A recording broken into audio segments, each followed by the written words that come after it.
Hey guys, and welcome back to the channel. We have Carlos Alcaraz versus Alex de Minaur for the 2025 ATP Finals round robin matchup. Very much looking forward to getting into this one. The head-to-head is a little bit one-sided, I have to say. It's 4-0 in favor of Carlos Alcaraz. Probably not too surprising, but Alex will have a lot to prove, I think, on this stage. He wasn't able to get out of his group last year in 2024, and he'll be looking to set things right and give it a real good go, I think, this year. And Carlos has been in great form, as we know, winning 2 out of the 4 slams. But indoors, he does have some frailties. We saw it last year, of course, at the ATP Finals. And he is yet to win a title at this tournament. For Alex de Minaur, I think he's actually more suited to the indoor arena. But there is definitely a gap in skill level between the two. And that's been proven by Carlos and Yannick versus the rest of the field. Before we do get into the detail, of course, do remember that like button, do subscribe if you're new, and do leave a rating or review if you're listening on a podcast platform. So what we're going to do is first of all talk about the head-to-head, then I will talk very briefly about, form-wise it's difficult because they've only really played 1 or 2 indoor tournaments coming into this, and I don't take too much from it. Paris was actually very slow, and from what we've seen last year from the ATP Finals, it was lightning quick, and most likely it will stay similarly the same. I haven't had complete confirmation of that, but I would be surprised. And I've seen some practice, and again, I would be pretty surprised if it's suddenly very slow. So let's then touch on the head-to-head. So Carlos has beaten him, as I said, all 4 times they've played. They played in Barcelona this year. He won 7-5, 6-3, so straight sets on clay. Then they also played on indoor hard in Rotterdam earlier this year. So that was a tight match, 6-4, 3-6, 6-2. And then at Queens, they played 2 years back, and he won 6-4, 6-4 in the final. And they also played in Barcelona in 2022 in the semi-finals, and he won that one 6-7, 7-6, 6-4. I think historically this matchup for Carlos could have been a bit more tricky because he wasn't as good at constructing points and being able to be as clinical in big moments as he is now. I think he's still not the finished article, which is scary to say, but he has definitely ironed out quite a few of the wrinkles that he had prior to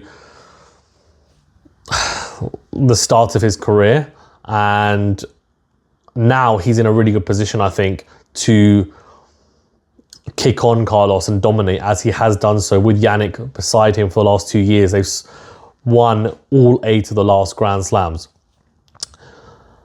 So the question is, what can Alex do to disrupt Carlos? Because against a lot of players, his speed and defense and his doggedness is enough to at least trouble a lot of players and make it inconvenient for them and make them feel uncomfortable in a lot of senses. The issue he has against Carlos is that Carlos can match his speed. Not many players on tour can, and Carlos can. So in terms of physicality, that's not going to be an advantage that Alex has. Now, one area that I think is a bit of not advantage, but it's definitely a factor and definitely an attribute that Alex has that he could use to his advantage in this matchup, is the fact that because it is indoors and it's very fast, he does tend to like to hug the baseline quite a lot. He does like to take the ball on the rise, and he also does like to flatten out his ground strokes quite a bit. He's going to have to be, quote me on this, but I think he's going to have to be uncharacteristically aggressive in this match to have a good chance of winning. We know that he's going to be able to defend well and be able to extend rallies at points against Carlos, even though we know Carlos is incredible when it comes to the tools that he has at his disposal. We have to give some credit to Alex. He's going to be able to play some long, grueling rallies with Carlos, and he'll win his fair share of them, at least a portion of those points. But really where I think he has to be at his best is on the serve return, because a lot of the points that might be shorter due to the conditions, I think his serve is going to be key. We know it's not one of his biggest strengths, but when he's hitting his spots and he's able to at least hit a lot of first serves in aggressively close to the lines, it gives him a good opportunity to then be aggressive with a +1 forehand or backhand. He needs to try and change direction early against Carlos, get Carlos on the defense, get him pushed back, and then that's when actually Alex is pretty good when it comes to using the short angles. And look, we saw Nori, who's got a very flat game. I mean, the forehand he hits with quite a bit of spin, but the backhand's super flat. And we saw Nori give Carlos a lot of problems. Alex is slightly different, but there are some similarities. Of course, there's a lefty in Nori and righty in Alex, but you know, there are some similarities with the way that they play. And I think Alex needs to look at that and think, what do I need to do in this matchup? And I think Carlos struggles, especially initially in the first match or first set in these types of conditions, to get going at times, and we saw that in the prior years.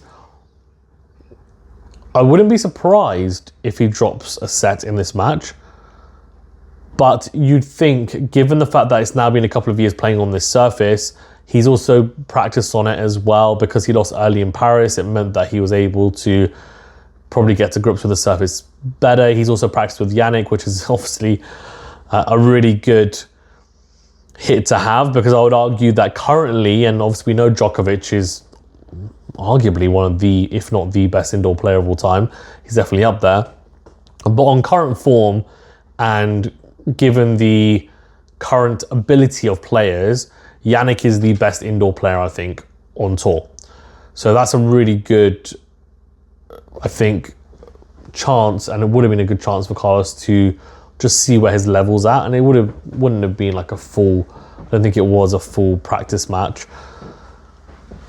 Given the fact that Carlos has so many different ways to win points with the drop shot, with the forehand, with the backhand as well, with the backhand angles that he can find, he can flatten out going line, and we know he's got that incredible sliding backhand, which also Alex can hit pretty well himself. He's also been serving a lot bigger this year as well, which is a real issue for Alex on these types of courts. And the return will be interesting, because he has struggled at times indoors to return well.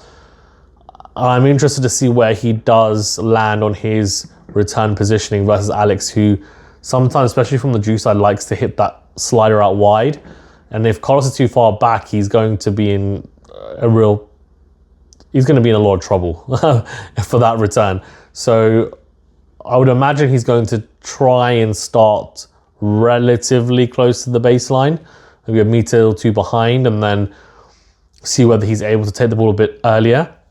On the backhand wing, I think it's not as much of an issue. It's on the forehand wing he can start skewering it, and we know that he can have moments in matches where the forehand starts to break down on him. In terms of prediction, I'm going to go with Carlos. I think I'm going to go with Carlos in 3 sets, though. I think Alex will take a set. I think Carlos might be a bit slow to get going in the first set, and then I think he'll take over from there, adjust, and he'll get the win. Let me know in the comment section below what you think and why. Thanks very much, guys. Stay safe and we'll see you next video.